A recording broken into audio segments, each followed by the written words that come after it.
people coming from, I think, 3 different continents. We had people coming as far as South Africa or North America to celebrate their love, Kelsey and Ricky. And just thank you for being here. And look all the gorgeous selves you're sitting in front of you right now.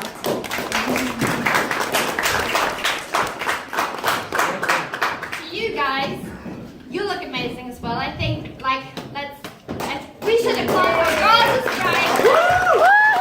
Yeah, Kelsey! For the record, I picked the dress. For the ones of you who should not know me, I am Johanna. I'm her maid of honor, and the chance that you actually don't know me is quite high because in comparison to her family or her closest friends from school, I'm among the more recent additions to her life, I guess. And when she asked me to be her maid of honor, I didn't really know what I was getting myself into because in Germany, being the first bridesmaids means basically nodding once at church and then getting drunk at the reception. Well, as you maybe can tell, I stick to one part of the tradition. Yes, well, wait, sorry. But I'm very, very happy you asked me and let me be part of all of that. And that you popped the question because it was the perfect excuse to be on Pinterest for the past year and to get drunk on FaceTime together. Yeah. I hope that this day is perfect for the two of you and that you're going to remember it for the rest of your lives. I certainly will, because I was really... I thought actually this speech was going to be the most stressful part of the evening, but I guess her veil. Well, so here I was, bridesmaids newbie, and Googling my way and finding out that I would have to give a speech. I mean, I love talking, but I guess a speech is a whole different thing. And especially since the Internet Advisory pointed out that the speech should contain some anecdotes from the bride's childhood, I was in kind of distress because I didn't know her back then, and many of our anecdotes so far involve the influence of considerable amounts of alcohol. So I thought, oh boy, what am I going to talk about? There will be some anecdotes, but I decided that instead of going into your past, I just talk about how amazing you are now. The Internet Advisory also said that it is considered a faux pas to talk about oneself in a maid of honor speech. But since I'm known to put my foot in it, here we go. I met Kelsey through Ricky, actually. 2 years ago, I had to move to Rome, because of that one.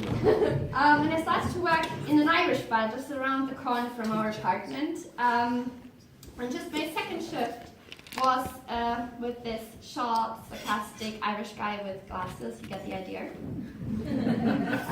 He started telling me about his girlfriend, and like he said, this red-headed American who would talk equally as much as I do, and he pointed out that we'd probably get along quite well.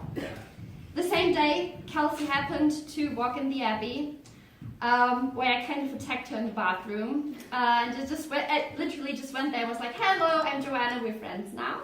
And guess what? The same night we got Hamer. And we've been inseparable ever since, I guess. Where's the Abbey crowd? Like, the Abbey people? Yeah.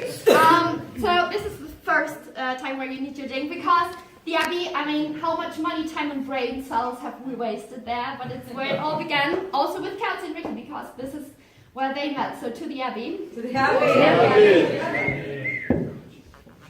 I'm nervous.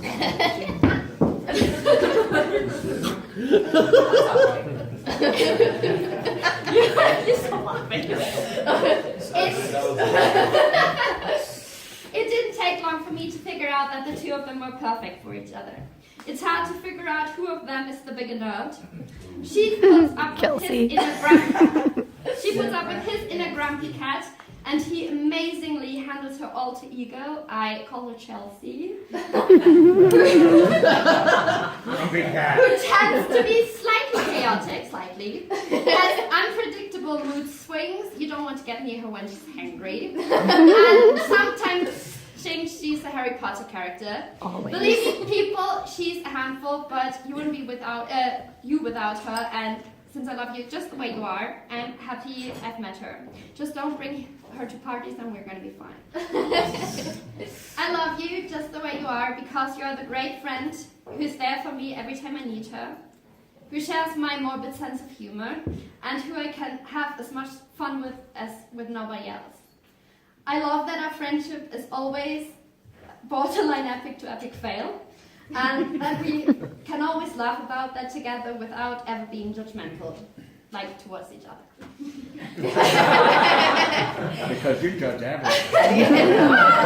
Watching you guys.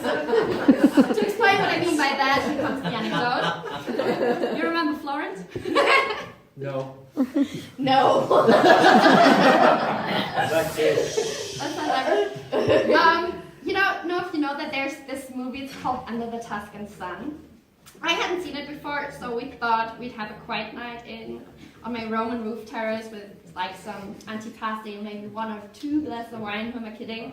We killed 3 bottles, and then we thought it would be like a very good idea to book a trip to Tuscany. The next day we couldn't remember it, and we had to reconstruct the evening after I found a booking confirmation for an Airbnb in my inbox. Maybe we should have read that as a sign then, but we weren't that smart, and a week later set on a train towards Florence. Tough museum schedule in front of us, and this weekend we wouldn't go crazy. This was Florence, art capital, the city of Botticelli, the Medici, and ice cream. Later it turned out that it was always the capital of Chianti.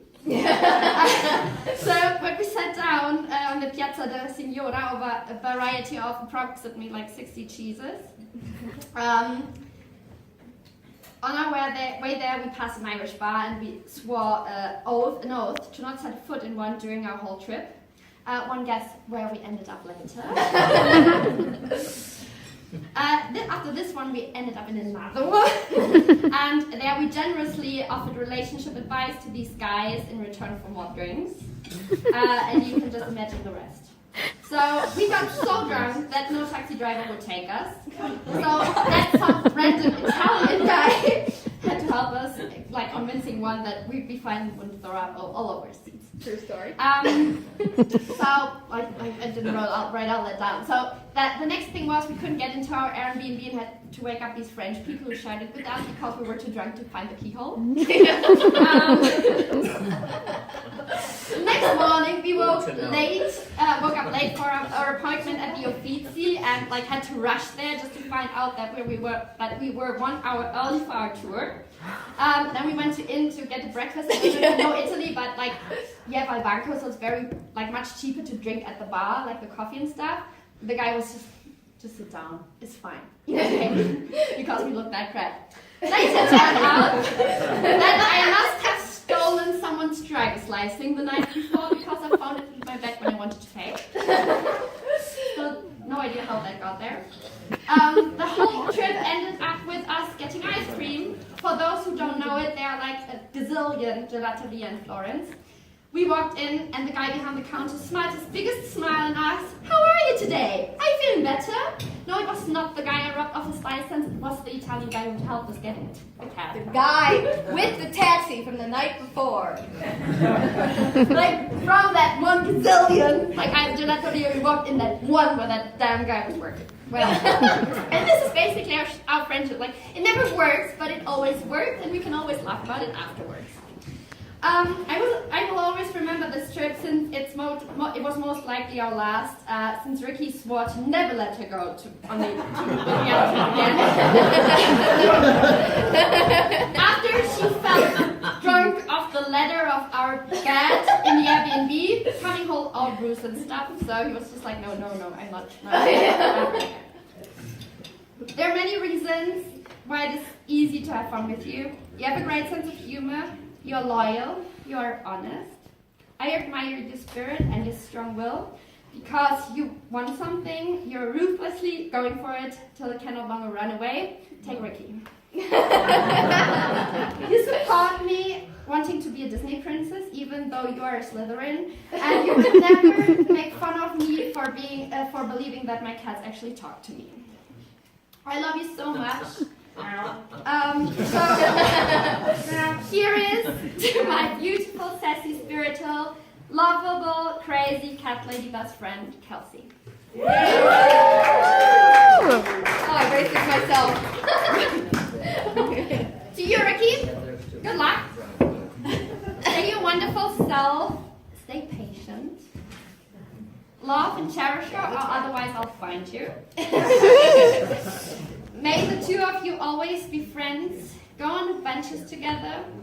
Live every day, the good and the bad ones, to their fullest.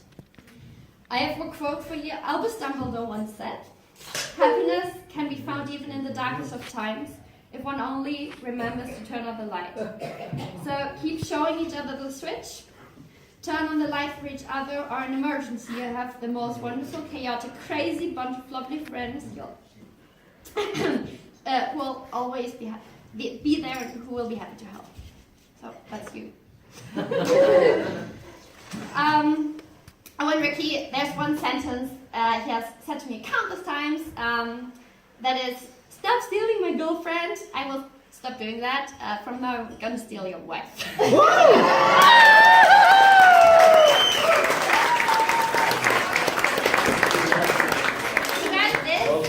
I have a little surprise for you. Let me get my trash bag. Yeah, it's not. Yeah, maybe. Well, so I told you to go on adventures with each other, etc., etc. And for that, I think you need a bucket. Oh yeah, wait, come to that later. For that, you need a bucket list. So I got one for you. Oh. I also got. Sorry.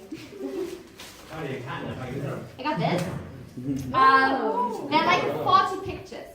And I would like every one of you to take a picture, like in a group. I know we're more than 40. And make an entry in this bucket. Just something you think the two of them should do. And I forgot the glue, so you just stick it in there and glue them in later. Christoph and me started off with this really silly picture. And the first, number one says, "Right into a sunset with each other." I'll give you a lesson first, though. Oh my God. So, I'm going to put that over there on the table in the dance hall, and you just all go ahead and think of something you want them to do while they're married. I hope I'm gonna read some fun stuff in the end of the night, but yeah, this is what I want to give to you, because stop crying. Okay, thank you very much. That's it.